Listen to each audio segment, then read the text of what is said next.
Bienvenue dans la newsletter du mois de janvier 2025. Je suis Carole Maton et le thème de ce mois-ci est « Comment ai-je trouvé ma mission de vie ?»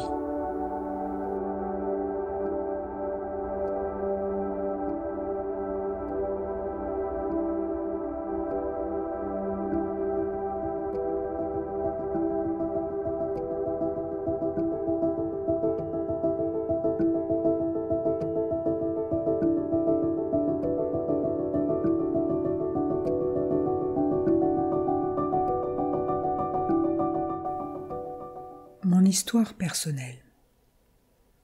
Mon enfance a été marquée par le divorce de mes parents qui a été très douloureux à l'âge de 7 ans et des difficultés à me construire au cours de mon adolescence. Comme beaucoup d'entre nous, j'ai vécu les blessures de trahison, d'abandon, de rejet, de deuil. Le deuil d'une personne très proche qui a marqué un tournant dans ma jeunesse. Mais malgré les épreuves difficiles, j'ai toujours été animée par une foi profonde en la vie et en quelque chose de plus grand que nous. J'ai toujours ressenti cette force intérieure qui me poussait à avancer malgré l'adversité. J'ai travaillé une 20aine d'années dans la vente et le commerce en étant salariée et ensuite entrepreneuse avec mon ex-mari. J'ai eu 2 enfants et j'ai travaillé très dur sans jamais me poser de questions. Je menais une vie très remplie et très stressante, et n'avais aucune conscience de cela car pour moi à l'époque, c'était la norme. Et puis vint la période où mon corps a dit stop. Étant bloqué par une sciatique paralysante et hernie discale et souffrant beaucoup, j'ai commencé un travail intérieur de remise en question. Car je ne comprenais pas qu'il m'arrive une telle épreuve sachant que je mettais en œuvre tout ce que j'avais appris. Lorsque tout semblait être parfait de l'extérieur, une société qui génère du chiffre, de l'argent, une belle maison, de beaux enfants. Je ressentais en moi-même un mal-être profond que je compensais avec certaines addictions. Après une opération et un cheminement intérieur, mon couple étant chaotique, nous ne regardions plus dans la même direction. Je souffrais beaucoup. Après plusieurs tentatives pour essayer de recoller les morceaux, une thérapie de couple, j'ai décidé de divorcer. J'ai vécu une période très difficile qui peut être assimilée à une nuit noire de l'âme, ce qui veut dire que j'ai remis toute ma vie en question, car lorsque nous prenons du recul sur les situations et que nous nous défaisons de l'énergie de l'autre, nous voyons avec plus de hauteur et de discernement. Nous voyons la vérité. Je réalisais que j'avais subi ma vie, accepter des choses qui n'étaient pas en alignement avec mon soi profond, et que ces choix avaient eu un réel impact sur ma vie ainsi que ma santé. Quand la vie nous confronte à des prises de conscience profondes, cela peut être très douloureux, mais c'est toujours libérateur et source de grands enseignements. Malgré un tsunami psychologique auquel j'étais confrontée, je savais au fond de moi que ma vie était en train de changer car l'intention qui guidait mes pas à présent était « Je ne veux plus subir ma vie, je ne veux plus faire semblant, je veux être enfin en accord avec moi-même, je veux être qui je suis. » Malgré la difficulté de certaines épreuves dans notre vie, lorsque nous sommes sur notre chemin propre d'évolution et que nous faisons preuve de persévérance et de courage, nous sommes aidés, soutenus et guidés. Après quelques années difficiles, j'ai été amenée à changer complètement ma vie, suivre une formation en kinésiologie dans un but premier de développement personnel et très vite j'ai ressenti comme une évidence au plus profond de moi, aller au bout de cette formation, guérir, comprendre et mettre mes compétences au service des autres. Je dois me guérir, comprendre pourquoi j'en suis arrivée là à subir autant ma vie et aider les autres à se guérir pour être libre. Cette révélation intérieure a marqué le début de ma connexion à ma mission de vie et le but réel de ma vie dans cette incarnation. C'était en 2013. Depuis ce jour, ma vie n'a plus été la même. Mes choix ont été guidés jour après jour au travers de ma guidance intérieure. Notre corps nous parle. Les épreuves auxquelles la vie nous confronte ne sont jamais là pour nous descendre, mais pour nous réveiller à notre véritable nature. Car tout ce que nous n'apprenons pas par la sagesse, nous l'apprenons par la douleur, et la douleur va nous obliger à sortir de notre confort, de notre complaisance, de notre déni et de nos habitudes asservissantes. Car nous sommes soumis à des conditionnements depuis notre enfance qui nous formatent dans des comportements limitants et inconscients, avec des croyances qui ne nous permettent pas d'être qui nous sommes véritablement. À cela se rajoutent les blessures et traumas. Tout cela influence nos choix et donc notre direction de vie, ce qui bloque notre évolution vers notre être véritable, puisque cette norme est imposée à la plupart d'entre nous, et le pire est que la plupart des êtres en sont inconscients. Ces habitudes limitantes issues de nos conditionnements du passé et de notre éducation engendrent avec le temps un désalignement avec notre âme, cette substance éternelle qui ne demande qu'à s'émanciper, qu'à se libérer pour s'expanser pleinement dans notre corps. Notre corps physique devient malade lorsqu'il n'est plus relié à son propre capitaine qui n'est autre que notre âme, ou soi divin intérieur, ou tout simplement notre GPS intérieur. Ce qu'il est important de comprendre est que nous ne pouvons pas être en bonne santé si nous ne suivons pas les désirs de notre âme, si nous agissons comme des petits robots sans se poser de questions, sans être reliés à son soi le plus profond. Nous ne pouvons pas être pleinement épanouis sous le seul prétexte de faire comme tout le monde. Parce que tout le monde le fait, alors je le fais. Parce que tout le monde vit ainsi, je continue à m'aliéner, aliéner mon âme, aliéner mon corps, à vivre à contre-cœur, en attendant le week-end pour faire la fête, se divertir pour oublier que nous sommes malheureux intérieurement parce que nous ne pouvons pas nous sentir complets et unifiés avec de tels comportements qui nous déconnectent de notre évolution organique et de notre véritable nature. Le corps nous parle, le mal-être, l'anxiété, la maladie nous parlent aussi. Lorsque le corps nous présente un blocage dans un endroit particulier, c'est qu'il a quelque chose à nous dire. Les blocages sont le résultat d'émotions non écoutées, non libérées, ainsi que l'impact de comportements désalignés dus à un mental indiscipliné. Car nous avons appris à avancer en refoulant nos émotions, nos ressentis, serrant les poings, ravalant notre douleur intérieure, et cela ne peut pas durer éternellement car cela a une influence sur notre biologie interne et la bonne circulation de notre énergie vitale. Ce n'est que du bon sens. Notre corps nous parle. Apprenons à l'écouter. Le pouvoir de l'intention et de la persévérance. Changer de vie, me réaligner à ma véritable nature n'a pas été simple.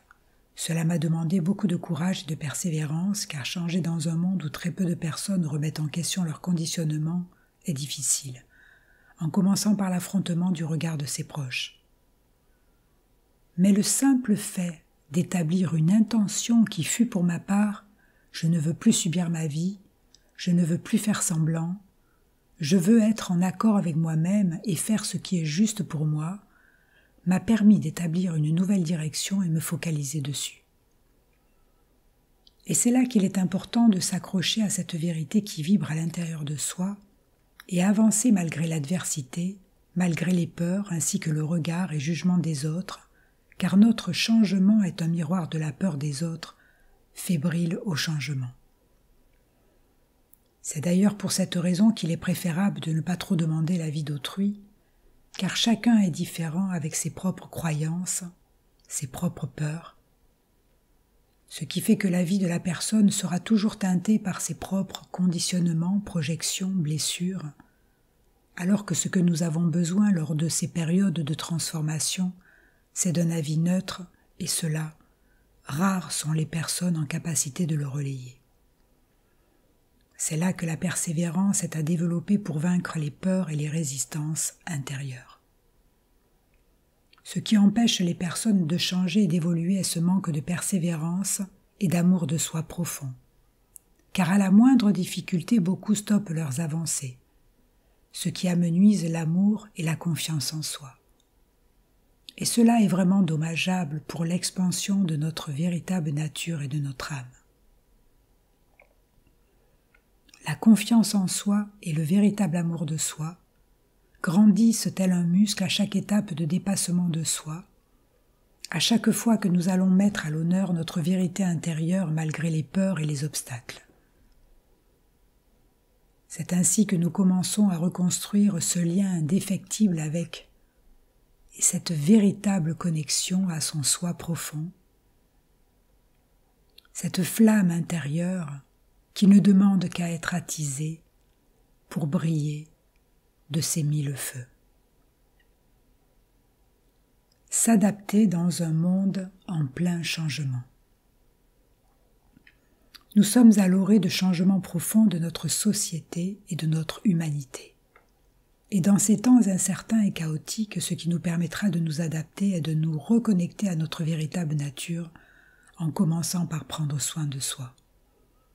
Car toutes les structures qui ont été construites dans notre humanité au contrôle des élites mondialistes vont à l'encontre de l'évolution de l'être et de l'humanité. Elles tendent à asservir et manipuler les êtres humains pour soutirer toutes leurs ressources énergétiques et matérielles, ainsi qu'à soutirer les ressources de notre planète. Et c'est pour cette raison que cette société se déconstruit petit à petit. Nous avons donné notre autorité depuis trop longtemps à des personnes qui n'œuvrent pas dans le sens du bien commun, mais au contraire dans leur sens, en s'octroyant plus de pouvoir pour davantage s'enrichir au détriment du peuple et de la planète entière. Nous sommes face à des entités qui utilisent la coercition, le contrôle, la manipulation et la tyrannie pour servir des agendas très sombres, pour empêcher les êtres d'évoluer organiquement, ce qui leur permettrait d'expanser leur biologie divine. Car l'être humain a des capacités endormies qu'il est le seul à pouvoir réactiver au travers du réveil de sa conscience. Si nous souhaitons nous adapter à ces changements profonds, mais vitaux pour notre survie, il est important de commencer à changer ses manières de faire, déconstruire ces conditionnements qui nous bloquent dans un mode autopilote, ce qui nous coupe de notre pouvoir personnel. Car tous les conditionnements auxquels nous avons été soumis nous font faire des choix qui ne servent pas notre évolution organique, mais qui servent ce système déchu qui nous enlève tout pouvoir de créativité. Ainsi, si nous souhaitons sortir de cette matrice infectée, distorsionnée, nous devons développer la conscience de soi pour plus de maîtrise dans nos comportements et notre vie. C'est agir en conscience et se défaire du mode autopilote, car lorsque nous sommes en mode autopilote, nous ne sommes plus maîtres de notre corps. Et si nous ne sommes plus maîtres de notre corps, ce n'est pas notre âme qui maîtrisera le gouvernail, ce seront d'autres forces qui prendront le dessus. Beaucoup de personnes agissent sur des déclencheurs émotionnels et des habitudes asservissantes, car elles ne savent pas qu'il existe d'autres options étant certaines qu'elles ne peuvent rien changer. C'est une croyance erronée. Et tout ce qui est envoyé dans le champ collectif en termes d'oppressions diverses ne fait qu'augmenter la peur, l'anxiété et les comportements compulsifs, ce qui engendre plus de déconnexion et de soumission. Faire les choses sans réfléchir, sans conscience, a un réel impact sur la santé à la longue.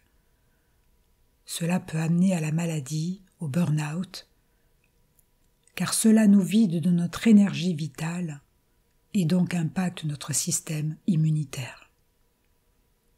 Ce qui nous rend complets et unifiés, c'est de faire ce qui est juste pour soi. Encore faut-il en être conscient. Il est temps de se prioriser. Il ne s'agit pas de tout changer du jour au lendemain, mais de commencer à se poser avec soi-même, prendre du temps pour soi, pour se connaître, se découvrir, et cela est graduel et intime. Cela peut commencer par dire de vrais oui et de vrais non, par s'arrêter lorsque nous sommes fatigués au lieu de pousser notre corps jusqu'à sa limite car nous aurions décidé dès le matin d'honorer la to-do list établie. Cela peut commencer par le fait d'aller faire une marche en nature seule dans un but de rétablir la connexion avec soi, prendre du recul sur sa vie afin de redevenir conscient de ses actes. Cela peut commencer par prendre quelques profondes respirations au moment de la pause dans notre travail. Respirer ramène à soi. Nous retrouvons la maîtrise de soi quand nous développons en nous la conscience de ce que nous faisons, de ce qui nous traverse intérieurement plutôt que de le refouler. Nous redevenons et devenons de plus en plus conscients lorsque nous entamons le chemin de la connaissance de soi. Est-ce que cette action me donne de l'énergie, me rend heureux, heureuse, en unité avec moi-même? Ou est-ce que cette action me rend mal? Est-ce que je fais les choses à contre-cœur, parce qu'il faut le faire?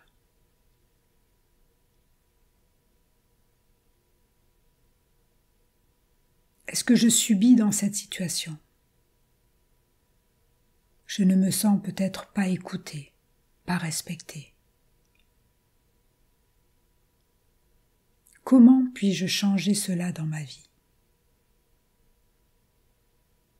Quelles actions dois-je mettre en œuvre pour m'aligner à des choix plus nourrissants?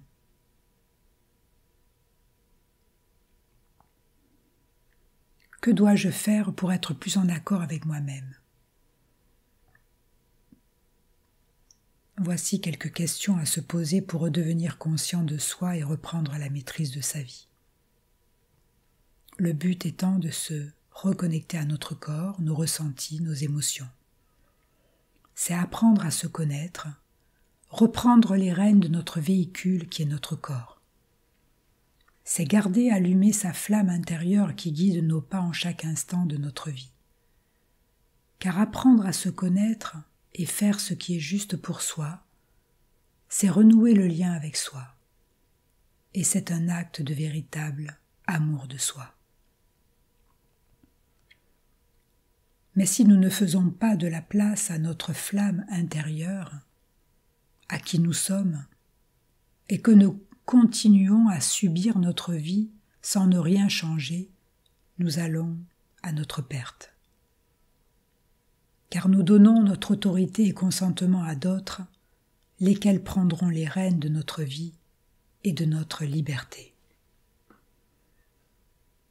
La sécurité intérieure. Développer son discernement, sa clarté d'esprit ne peut s'effectuer que dans un espace sécure qui se crée à l'intérieur de soi. C'est développer la sécurité intérieure malgré le chaos extérieur. C'est-à-dire que ce que nous vivons à l'extérieur n'a plus d'emprise sur notre équilibre intérieur.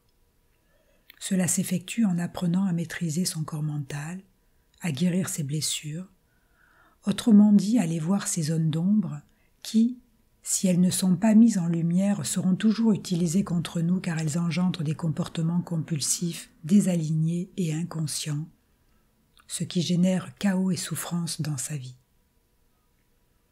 Et si le chaos règne dans notre mental et que nous avons des traumas du passé non guéris, il sera difficile de se sentir sécure à l'intérieur de soi car les déséquilibres mentaux et émotionnels engendrent confusion et insécurité intérieure. Ce qui révèle une incapacité à discerner les situations avec clarté d'esprit. De plus, toutes les peurs et le stress envoyés dans le champ collectif actuellement appuieront sur nos failles, ce qui entraînera plus de stress et d'anxiété, et donc plus de confusion. La sécurité, ce n'est pas avoir de l'argent, une maison, du pouvoir. La sécurité, c'est la sécurité intérieure. C'est développer la paix intérieure. Se sentir en sécurité intérieurement, quoi qu'il se passe à l'extérieur. Et la sécurité intérieure est la résultante d'un équilibre mental et émotionnel, car dans cet espace-là, nous avons accès à notre potentiel de ressources, cette capacité de nous adapter dans chacune de nos difficultés quotidiennes. La liberté et la souveraineté, c'est développer la capacité de décider de ce qui est juste pour soi en chaque instant. Car nous n'aurons pas toujours quelqu'un pour nous dire quoi faire. C'est suivre les désirs de notre âme, notre substance divine et éternelle qui ne demande qu'à s'exprimer dans ces temps de grands changements. Les désirs de notre âme nous indiquent le chemin de notre plus haute expression. C'est ce que nous devons faire ici et maintenant dans cette incarnation. Sortir de nos comportements inconscients pour entrer dans la conscience de ce que nous faisons et ainsi retrouver la maîtrise de notre vie afin que nous soyons guidés par les désirs de notre âme et non plus par les tendances actuelles de la conscience collective ou parce que le gouvernement ou une personne nous dit de faire ceci ou cela ou parce que nos peurs influent sur ce que nous devons faire. Cela ne veut pas dire qu'il faut être pauvre et ne pas vivre l'abondance. Cela signifie que nous mettons notre énergie au service de notre vérité intérieure et de ce pourquoi nous sommes là. Car nous allons assister à l'effondrement de cette société couche par couche, et pour garder la torche allumée, avancer pas à pas en alignement avec notre plus haute expression, c'est-à-dire libre et souveraine, nous devons muscler notre équilibre intérieur et faire de la place au calme pour favoriser l'écoute de soi malgré la période chaotique. C'est développer la reliance avec notre partie divine qui n'est autre que notre âme, plutôt que d'être un pion parmi tant d'autres qui sert un système inversé, qui ne favorise pas la liberté ou l'évolution organique de l'être, mais un agenda machiavélique qui a servi les êtres humains pour soutirer toutes leurs ressources et celles de la planète. Et c'est ainsi que nous apporterons notre contribution à un monde meilleur et à un changement de paradigme qui met en valeur l'être et sa partie divine au détriment des désirs égoïstes de son ego. Évolution de ma mission de vie.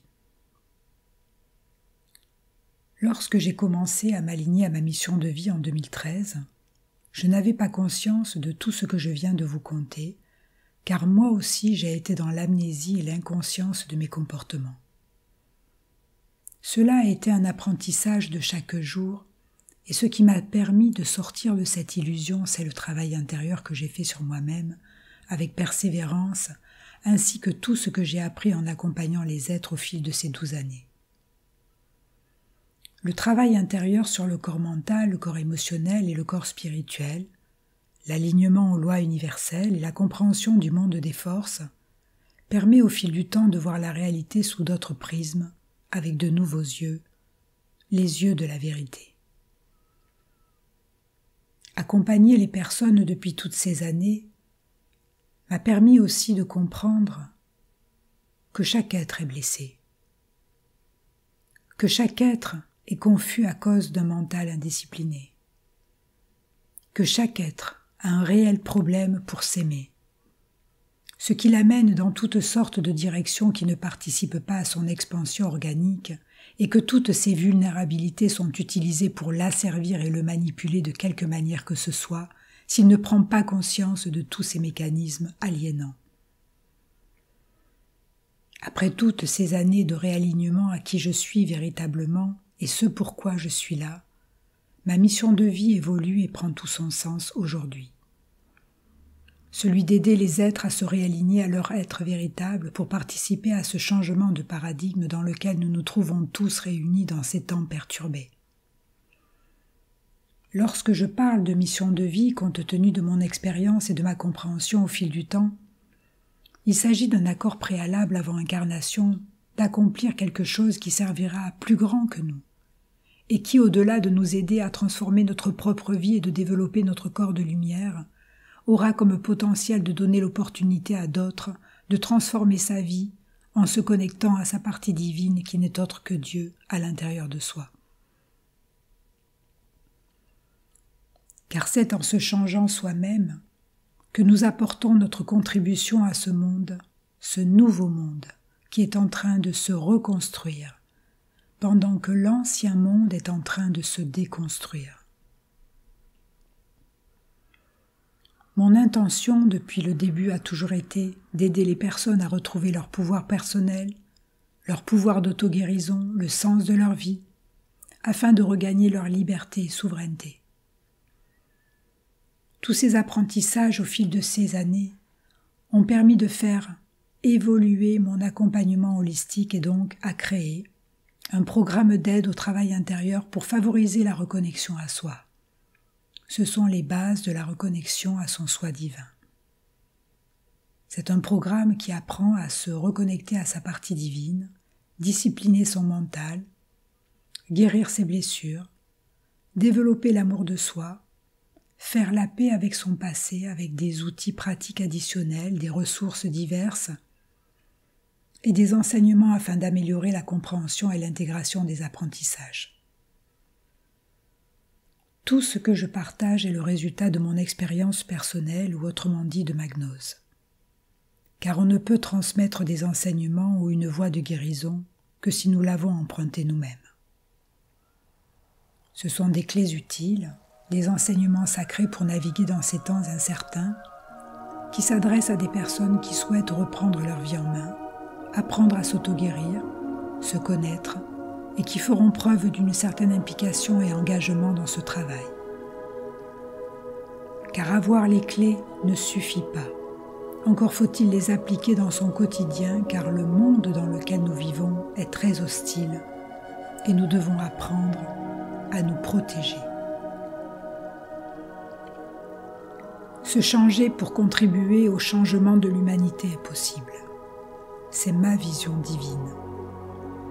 C'est le sens des épreuves que nous vivons dans ces temps, à savoir que tout ce qui nous est demandé de traverser comme épreuve, nous sommes toujours en capacité de les surmonter. Il est certain que ce discours ne s'adresse pas à tout le monde, car chaque âme est différente. Chaque âme a quelque chose à faire dans ces temps de grands changements si cela est ressenti au fond de notre cœur. Et il est en chacun de nous d'entendre la voix de son cœur, la voix qui réveille ton âme, la voix qui réveille ce pourquoi tu es là.